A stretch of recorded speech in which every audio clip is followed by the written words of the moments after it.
ইয়ালৈ নিমন্ত্ৰণ কৰিছোঁ আৰু আপোনালোক অহাৰ বাবে আমি প্ৰথমে আপোনালোকক ধন্যবাদ জ্ঞাপন কৰিছোঁ। আমাৰ লগত আছে ৰাজ্যসভাৰ সাংসদ নীৰজ ডিংগি ডাঙৰীয়া। তেখেতে আজি প্ৰেছ কনফাৰেন্সখন বা সম্বোধন কৰিব, এড্ৰেছ কৰিব। আমাৰ লগত আছে মিডিয়া বিভাগৰ জেনেৰেল ছেক্ৰেটাৰী ৰূপক দাস আৰু কোঅৰ্ডিনেটৰ আমন উদুত। মই প্ৰেছ কনফাৰেন্সখন আৰম্ভ কৰাৰ পূৰ্বে আমন উদুতক ছাৰৰ বিষয়ে, ৰাজ্যসভাৰ মেম্বাৰ নীৰজ ডিংগিৰ বিষয়ে ক'বৰ কাৰণে অনুৰোধ জনাইছোঁ। নমস্কাৰ। আজি আমাৰ মাজত मैं अखिल भारतीय कांग्रेस कमेटी की ओर से हार्दिक स्वागत और अभिनंदन करना चाहता हूं। हम लोग आज एक ज्वलंत मामले में बातचीत के लिए एकत्रित हुए हैं और हम लोग अभी अपनी बात रखेंगे नेशनल हेराल्ड इशू पे। मैं समझता हूं कि सभी लोग अवगत हैं कि नेशनल हेराल्ड को लेकर के किस प्रकार की कार्रवाई केंद्र सरकार कर रही है। नेशनल हेराल्ड जो मामला है वो सिर्फ और सिर्फ भारतीय जनता पार्टी द्वारा लोगों का देश में मौजूदा ज्वलंत मुद्दे हैं, महत्वपूर्ण मुद्दे हैं, उनसे जनता के ध्यान को कैसे विमुख किया जाए, ये टारगेट है। इसमें यही कहना चाहूंगा कि ये कोई आज का मसला नहीं है। पहले के जमाने में जब राजा महाराजे हुआ करते थे और प्रजा कोई मामला उठाती थी तो उस समय भी उनके ध्यान को विमुख करने के लिए इस तरह की कार्रवाइयां होती थी, इस तरह के मुद्दे लाए जाते थे, कम्युनल राइट्स हुआ करते थे। किस प्रकार से जनता मुख्य मुद्दों से जो है विमुख हो जाए, वो प्रयास रहता था। ये भी एक उसी तरीके का एक प्रयास है। और सही मायने में देखा जाए तो स्वतंत्रता संग्राम के लिए एक महत्वपूर्ण आवाज का काम अगर किसी ने किया था तो नेशनल हेराल्ड अखबार ने किया था। और ऐसे में यही कहना चाहूंगा कि ये देश की एक विरासत है, स्वतंत्रता संग्राम की एक विरासत है, जिसे सहेज के संभाल के रखने की आवश्यकता है। जैसा कि आपने देखा होगा कि अभी हाल ही के अंदर गुजरात के अंदर ऐतिहासिक अधिवेशन अखिल भारतीय कांग्रेस कमेटी का हुआ और उसी की ये बौखलाहट नजर आती कहीं ना कहीं मोदी और शाह के द्वारा कि इतने समय बाद उन्होंने जो है अपने पसंदीदा आपराधिक वसूली मशीन जिसे कहेंगे एनफोर्समेंट डायरेक्टोरेट ईडी तो पत्र दाखिल करने की कार्रवाई भी इन्होंने की है। इसमें कहना चाहूंगा कि मनी लॉन्ड्रिंग का यह पहला केस है जिसमें ना तो पैसे का और ना किसी संपत्ति का कोई आदान प्रदान हुआ। जब पैसा ही नहीं है तो केस किस बात का और आरोप पत्र किस बात का, यह सोचने की आवश्यकता है। गांधी परिवार के जो भी सदस्य हैं उनके खिलाफ ये बेबुनियादी राजनीति और द्वेष का मामला है। ये जिस प्रकार से इलेक्शन डिपार्टमेंट का एक हिस्सा बना करके ईडी को यूज किया जा रहा है पूरे देश के अंदर भारतीय जनता पार्टी द्वारा, किसी से छिपावा नहीं है। और जितने भी मामले ईडी में हुए हैं गैर भाजपा दलों से समर्थित लोगों के हैं, चाहे कांग्रेस हो या अन्य दल हो, तो ये साफ दिखता है कि ईडी को इन्होंने उस तंत्र के रूप में इस्तेमाल किया है जो किसी प्रतिद्वंदी के खिलाफ कोई कार्रवाई की जाती है, उसी का एक रूप जो है ईडी बना हुआ है। जब भी कोई ऐसा व्यक्ति जिसके खिलाफ कोई कार्रवाई की जानी है ईडी के माध्यम से या इनकम टैक्स डिपार्टमेंट के माध्यम से, अगर वो कांग्रेस पार्टी से संबंधित है या अन्य दलों से संबंधित है जो भारतीय जनता पार्टी का नहीं है, उन पर इतना दबाव बना दिया जाता है कि वो पार्टी छोड़ करके भारतीय जनता पार्टी को अख्तियार कर लेते हैं और वहां जाने के बाद में तमाम कार्रवाइयां जो है सरकारी कार्रवाइयां बंद कर दी जाती हैं। ये इस बात को दर्शाता है कि इनकी बौखलाहट है और द्वेष पूर्वक राजनीतिक प्रतिद्वंदिता के तहत की गई कार्रवाई है। ये साफ साफ पूरा देश देख रहा है। ऐसे में जहां हम बात करते हैं सोनिया गांधी जी, राहुल गांधी जी या प्रियंका गांधी जी के परिवार के खिलाफ जो मनगढ़ंत मामले चल रहे हैं और सरकारी मशीनरी का जो दुरुपयोग हो रहा है फर्जी और झूठे मामलों में, इसमें भारतीय जनता पार्टी कांग्रेस पार्टी को दबाने की कोशिश जरूर कर सकती है, लेकिन यह कोशिश नाकाम कोशिश होगी। ना कांग्रेस दबने वाली है, ना झुकने वाली है, और सत्य से परे जो है कांग्रेस पार्टी कोई कार्य नहीं करेगी। सत्य सामने आएगा और दूध का दूध, पानी का पानी होगा। मैं यही कहना चाहूंगा इस मौके पे कि ये बदले की राजनीति का सबसे खराब रूप जो है वो देखने को मिल रहा है देश के अंदर, जो भारतीय जनता पार्टी कर रही है।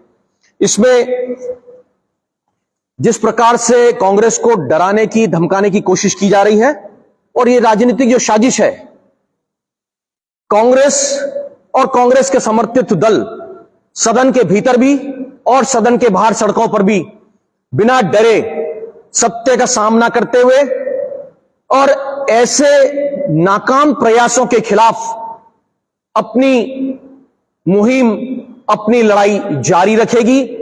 यहां कांग्रेस ऐसी चीजों से डरने वाली नहीं है। जैसा राहुल गांधी जी ने कहा कि चाहे कितना भी ये लोग झूठे आरोप लगा दें, वो डरने वाले नहीं है, झुकने वाले नहीं है। मैं यही कहना चाहूंगा कि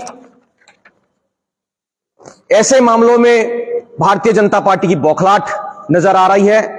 और ये गुजरात का अधिवेशन, जहां गुजरात के अहमदाबाद में जगह जगह कांग्रेस के झंडे, बैनर, पोस्टर्स नजर आए, लोगों का रुझान नजर आया कांग्रेस की तरफ, और कांग्रेस के उस अधिवेशन की तारीफ करने का काम आम जनता ने किया। उसकी बौखलाहट कहीं ना कहीं ये जो है कृत्य भारतीय जनता पार्टी का है। मैं नेशनल हेराल्ड के बारे में कुछ तथ्य रखना चाहूंगा। 1937 में पुरुषोत्तम दास टंडन, आचार्य नरेंद्र देव, रफी अहमद किदवई जैसे स्वतंत्रता सेनानियों के साथ मिलकर के पंडित जवाहरलाल नेहरू जी ने नेशनल हेराल्ड को ब्रिटिश शासन के खिलाफ एक मुख्य आवाज बनाने का कार्य किया था। और उसकी शुरुआत जो है हिंदी और उर्दू संस्करणों में, जिसमें नवजीवन और कौमी आवाज के शीर्षक के नाम से उस समय प्रकाशित हुए थे। और नेशनल हेराल्ड जो है एक स्वतंत्रता संग्राम की राष्ट्रीय धरोहर के रूप में उभर करके सामने आया। इसी प्रकार अंग्रेजों ने उस अखबार को 1942 में जो है बैन किया, इस पर प्रतिबंध लगाया, और वो प्रतिबंध 1945 तक चलता रहा। और ये कहना चाहूंगा मैं कि प्रतिबंध अंग्रेजों ने उस समय स्वतंत्रता संग्राम की लड़ाई लड़ रहे उस अखबार के आवाज के खिलाफ लगाया था। ऐसे ही प्रतिबंध और ऐसी ही कार्रवाइयां आज केंद्र की सरकार भी कर रही है। सदन में आपने देखा होगा कि जब भी कोई ऐसा बिल या ऐसा कोई अमेंडमेंट या ऐसा कोई लॉ आता है, आपने देखा होगा किसानों की आवाज को भी दबाने की कोशिश की। तो ये इनकी परिपाटी बन गई कि उन्हीं अंग्रेजों के नक्शे कदम पर ये सरकार, केंद्र की सरकार भी चल रही है। जब आवाज उठाने की कोई कार्रवाई करता है तो उसकी आवाज को दबाने का काम ये लोग करते हैं, उस पर प्रतिबंध लगाया जाता है और उनके खिलाफ ईडी या इनकम टैक्स डिपार्टमेंट जैसे डिपार्टमेंट्स का इस्तेमाल केंद्र की सरकार करती है। अपने निजी संस्था के रूप में उनका इस्तेमाल किया जाता है, यह मैं कहना चाहूंगा। इसी प्रकार से एसोसिएटेड जर्नल्स लिमिटेड, एजेएल, इसकी स्थापना 1937-1938 में हुई। और एजेएल की स्थापना का जो मूल उद्देश्य था वो स्वतंत्रता संग्राम में अपनी आवाज को बुलंद करना।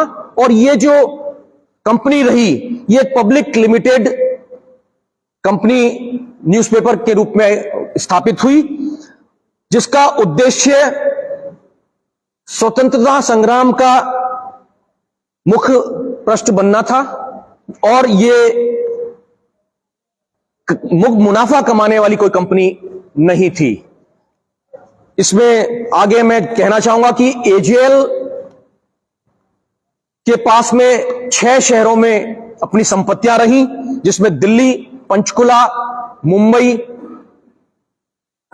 लखनऊ, पटना और इंदौर शामिल है। और इनमें सिर्फ लखनऊ की संपत्ति ही एक ऐसी संपत्ति थी जो फ्री होल्ड संपत्ति थी, जिसे कि बेचा जा सकता था या उसका इस्तेमाल किया जा सकता था मॉनेटरी स्तर पर। बाकी संपत्तियों को बेचान करने का अधिकार एजेएल के पास नहीं था। तो मैं कहना चाहूंगा कि जब संपत्तियों को बेचा ही नहीं जा सकता, संपत्तियों का आदान प्रदान ही नहीं किया जा सकता, संपत्तियों का हस्तांतरण ही नहीं किया सकता और पैसे का कहीं इन्वॉल्वमेंट ही नहीं हुआ है, तो यह कहना कि किसी तरह का जो है मनी लॉन्ड्रिंग हुआ है, ये कहना मैं समझता हूं कि गलत है। इसी प्रकार जो है अचल संपत्तियों को करोड़ों रुपए का बताया जा रहा है, वो भी गलत है। इनकम टैक्स डिपार्टमेंट ने खुद ने जो संपत्ति का आकलन किया है, उसमें एजेएल की कुल संपत्तियां जो है उसको 413 करोड़ का बताया है।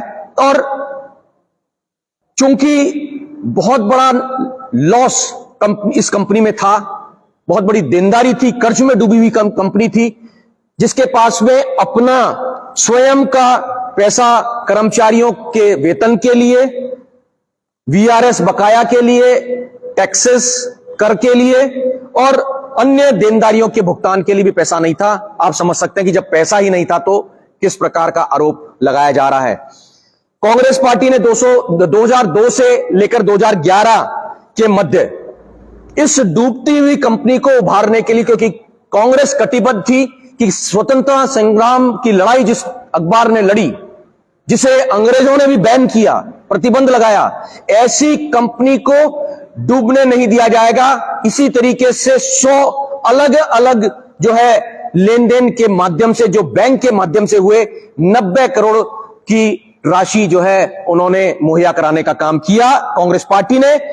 अखबार की खराब वित्तीय स्थिति के कारण नेशनल हेराल्ड के कर्मचारियों और उनके कार्मिकों को वेतन मिलने की भी दिक्कत थी, वो उस पैसे को उसी में काम में लिया गया। और ऐसे में नेशनल हेराल्ड को सिर्फ एक अखबार नहीं कहा जा सकता, उसका एक लंबा स्वतंत्रता संग्राम से जुड़ा हुआ इतिहास है, एक विचारधारा और एक जिसे कहेंगे जीवंत स्वतंत्रता संग्राम के प्रतीक के रूप में उस कंपनी को माना जाना चाहिए। मैं इसमें आगे जोड़ना चाहूंगा कि कांग्रेस पार्टी स्वतंत्रता आंदोलन के प्रतीक को फिर से पुनर्जीवित करने के लिए कटिबद्ध है और पहले भी समय समय पर कांग्रेस ने इसका सहयोग किया। ये ऐसे में सरकार को चाहिए था कि सरकार भी ऐसे अखबार का संरक्षण करती, लेकिन ऐसा नहीं किया गया। उसके खिलाफ जो है कार्रवाई करने का काम सरकार ने किया। मैं इस वक्त ये कहना चाहूंगा कि इस पुनर्गठन प्रक्रिया के पश्चात, पुनर्स्थापना के पश्चात, कानूनी सलाह लेने के बाद 2010 में यंग इंडियन का गठन किया गया, जो वो भी एक जो है गैर लाभकारी कंपनी है, जो उस समय अधिनियम 1956 के तहत धारा 25 में दर्ज है और वर्तमान कंपनी अधिनियम संशोधन 2013 जो संशोधित हुआ उसकी धारा 8 के अधीन पंजीकृत है। यंग इंडियन लिमिटेड के 4 शेयरधारक हैं, जिनमें तत्कालीन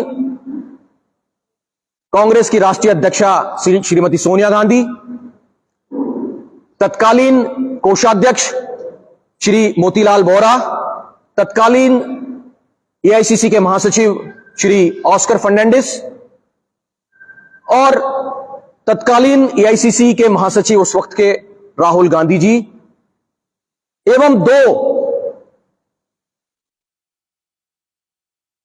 गैर शेयरधारक निदेशक जिसमें सैम पित्रोदा और सुमन दुबे शामिल हैं। चूंकि एजेएल संकट की स्थिति में था और यंग इंडियन के माध्यम से जो 90 करोड़ का लोन, ऐसे में किसी भी निदेशक ने किसी भी तरह के जो है आर्थिक रूप से फायदा उठाने की कोशिश या किसी भी तरह का पैसे का कोई लाभ लिया हो, वो यहां नहीं हुआ, क्योंकि कंपनी पहले से ही बहुत ज्यादा कर्ज में डूबी हुई थी। किसी भी प्रकार की वेतन और लाभांश या लाभ अर्जित करने का काम इसमें नहीं हो सकता था। जो रेगुलेशंस थे इस रजिस्टर्ड कंपनी के, चाहे यंग इंडियन बंद भी क्यों नहीं हो जाए, उनके किसी भी प्रकार के आर्थिक लाभ को किसी भी शेयर धारक को नहीं पहुंचाया जा सकता, यह व्यवस्था लागू थी। ऐसे में श्रीमती सोनिया गांधी जी, श्री राहुल गांधी जी या किसी भी अन्य निदेशक ने किसी भी प्रकार का 1 रुपया भी इस जो है इंडियन लिमिटेड से, यंग इंडियन लिमिटेड से नहीं लिया, ये रिकॉर्डेड है। चूंकि एजेएल जो है पूरी तरीके से कर्ज में डूबी हुई थी और एक प्रक्रिया है कि संपूर्ण दिवालियापन संहिता जो है, इसके सिद्धांत के आधार पर कोई भी कंपनी उसको पुनर्जीवित करने के लिए अपने जो है लोन्स को इक्विटी के माध्यम से उस कर्ज को समाप्त करने का अधिकार उसे है। और ऐसे कई उदाहरण भी है, ये पूर्ण रूप से कानूनन है। और इसके दूसरे जो उदाहरण है वो देना चाहूंगा मैं। रुचि सोया का कर्ज माफ किया गया, जिसे बाद में बाबा रामदेव की पतंजलि ने उसे खरीद लिया था। इसी प्रकार मोदी सरकार ने वोडाफोन का 36,000 करोड़ रुपया जो है कर्ज का माफ किया, और इतना ही नहीं, उसके स्वामित्व को अपने हाथ में भी लेने का काम किया, जो अब 22.6% से बढ़कर के 48.99% हो गया है। इसी प्रकार से जो एजेएल कंपनी की 5,000 करोड़ की बात भारतीय जनता पार्टी जो करती है वो गलत है, ये आंकड़ा ही गलत है। इन्हीं के द्वारा, जैसा मैंने बताया, इनकम टैक्स डिपार्टमेंट ने इनकी संपत्तियों का जो आकलन किया वो 413 करोड़ मात्र है।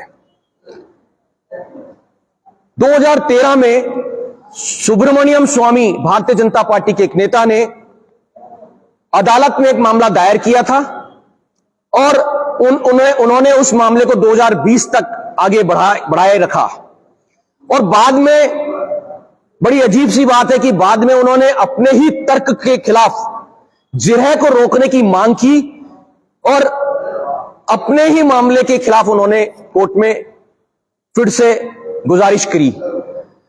इससे पहले 2012 में एक मामला और उन्होंने जो है सुब्रमण्यम स्वामी ने चुनाव आयोग के सामने शिकायत के रूप में रखा, जिसको चुनाव आयोग ने उसी समय खारिज कर दिया था। और चुनाव आयोग ने यह फैसला सुनाया था कि जनप्रतिनिधित्व अधिनियम की धारा 29B और 29C के तहत इस बात पर कोई प्रतिबंध नहीं है कि कोई भी राजनीतिक दल अपने फंड को कैसे इस्तेमाल करता है, यह उनका स्वयं विवेक है। इसलिए कांग्रेस ने आधिकारिक फाइलिंग में इस ऋण की घोषणा की थी और लेन देन को सार्वजनिक भी किया था। ये जो है आम जनता के सामने, देश के सामने सार्वजनिक रूप से मौजूद है। इसी प्रकार से अगस्त 2015 में यह मामला जो है ईडी के समक्ष आया और ईडी ने फाइल पर सारे रिकॉर्ड्स जो है वो बंद कर दिए थे। सितंबर 2015 में, एक ही माह के बाद में, भारतीय जनता पार्टी की सरकार ने, क्योंकि ईडी में उस समय के तत्कालीन ईडी निदेशक राजन कटोच को अपने पद से मुक्त कर दिया था। यह इस बात का परिचायक है कि वो चाहते थे राजन कटोच उनके हिसाब से ईडी की कार्रवाई करते, लेकिन चूंकि इसमें कोई मामला बनता ही नहीं था तो ईडी के केस को उन्होंने समाप्त कर दिया था। उसका खामियाजा उन्हें भुगतना पड़ा कि उन्हें उस पद से हटा दिया गया था। ये सिर्फ राजनीतिक प्रतिशोध की भावना के तहत हुआ, ये साफ जाहिर होता है। इसके कुछ वर्ष बाद ही 2021 में जब ईडी ने प्रत्यक्ष राजनीतिक जबरन वसूली जो अमित शाह और मोदी जी की जो ईडी के माध्यम से करने की कोशिश है, वो उन्होंने 2021 में दर्ज की। मैं यही कहना चाहूंगा कि 2023 में ईडी ने अंतरिम कुर्की, बहुत महत्वपूर्ण मामला आपके समक्ष रख रहा हूं मैं, 2023 में ईडी ने एक अंतिम कुर्की आदेश निकाला जिसकी पुष्टि 10 अप्रैल 2024 को हुई। आप इस दिनांक पर ध्यान रखिएगा, 10 अप्रैल 2024 को उसकी पुष्टि की गई उस अंतरिम कुर्की की, और यह मामला 1 साल तक खिंचा। इस 1 साल के अंदर अंदर ईडी को चाहिए था कि वो जो है आरोप पत्र दाखिल करता। 1 साल तक किसी प्रकार की कोई कार्रवाई हो नहीं सकती थी, किसी प्रकार की कोई कॉन्क्रीट आरोप सामने नहीं आए, इसलिए अंतिम दिन, क्योंकि फाइल क्लोज हो सकती थी, अंतिम दिन 9 अप्रैल 2025 को हाल ही में उन्होंने सोनिया गांधी जी के और राहुल जी के खिलाफ आरोप पत्र दाखिल किया ईडी ने। और इस आरोप पत्र में विषय वस्तुस्थिति जो है वो अभी तक सार्वजनिक नहीं हुई है, क्योंकि यह आरोप पत्र पूरी तरीके से बेबुनियाद है। इसीलिए उन्होंने पूरा 1 वर्ष इसको लगाया। अंतिम 365वें दिन इन्होंने आरोप पत्र को दाखिल किया। सबसे महत्वपूर्ण जानकारी यह है, इस चीज को देखने की जरूरत है। ये पूर्णतः निश्चित रूप से ये राजनीतिक द्वेषता के चलते मोदी जी की घबराहट और बौखलाहट इसमें सामने नजर आती है। इसी प्रकार से, इसीलिए ये कार्रवाई मैं समझता हूं कि की गई है। एक सफल पुनर्गठन के बाद एजेएल, जो नेशनल हेराल्ड और नवजीवन अखबारों को छापता और प्रकाशित करता है और कौमी आवाज को ऑनलाइन प्रकाशित करता है, मैं कहना चाहूंगा कि एजेएल अंग्रेजी, हिंदी और उर्दू में विभिन्न वेबसाइट्स और सोशल मीडिया प्लेटफॉर्म पर पूरी तरीके से सक्रिय है और राष्ट्रीय स्तर पर इसने अपनी एक प्रिंट की छवि और एक अच्छी डिजिटल उपस्थिति दर्ज कर रखी है। आज की स्थिति में नेशनल हेराल्ड अखबार में सरकारी विज्ञापनों को लेकर के भी भारतीय जनता पार्टी द्वारा एक झूठ का भ्रम फैलाया जा रहा है। उनका यह कहना है कि जो एडवर्टाइजमेंट्स दिए जा रहे हैं, विज्ञापन दिए जा रहे हैं, वो नेशनल हेराल्ड में गलत है। ये परिपाटी है। हर अखबार के अंदर जो है सरकारी विज्ञापन देने की एक प्रथा है, सिस्टम है। आप लोग जानते हैं, मीडिया से संबंधित आप लोग हैं, इस बात को भली भांति जानते होंगे। लेकिन मैं पूछना चाहता हूं कि भारतीय जनता पार्टी की जो सरकारें मध्य प्रदेश और छत्तीसगढ़ में है, केरला के मलयाली अखबार के अंदर हिंदी के विज्ञापन क्यों दे रहे हैं, यह उनसे पूछा जाना चाहिए। वनस्पत की इन्होंने हमसे प्रश्न किया है कि हमारी सरकारों के सरकारी विज्ञापन नेशनल हेराल्ड में क्यों जा रहे हैं। यहां यह कहना चाहूं कि एजीएल स्वतंत्रता संग्राम के मुख्य पत्र के रूप में अपनी भूमिका में अभिन्न रूप से जुड़ा रहा है। भारत के संविधान के अनुच्छेद 49 में स्वतंत्रता संग्राम की विरासत को संरक्षित करने की बात कही गई है, जो प्रत्येक भारतीय का कर्तव्य भी है। मैं इसमें यही कहना चाहूंगा कि यहां संरक्षण देने की बजाय उसे खत्म और निस्तनाबूद करने की कोशिश की जा रही है और स्वतंत्रता संग्राम के जो है विरासत को खत्म कर दिया जाए, क्योंकि भारतीय जनता पार्टी के लोगों की उस समय जो है मुखबिरी करने का काम ये किया करते थे। भारतीय जनता पार्टी का स्वतंत्रता संग्राम से कोई जुड़ाव नहीं था। ये जो है अंग्रेजों की मुखबिरी करने का काम और उनकी पेंशन लेने तक का काम उन लोगों ने किया, जिसमें आरएसएस और इनके जो है कई संगठन शामिल हैं।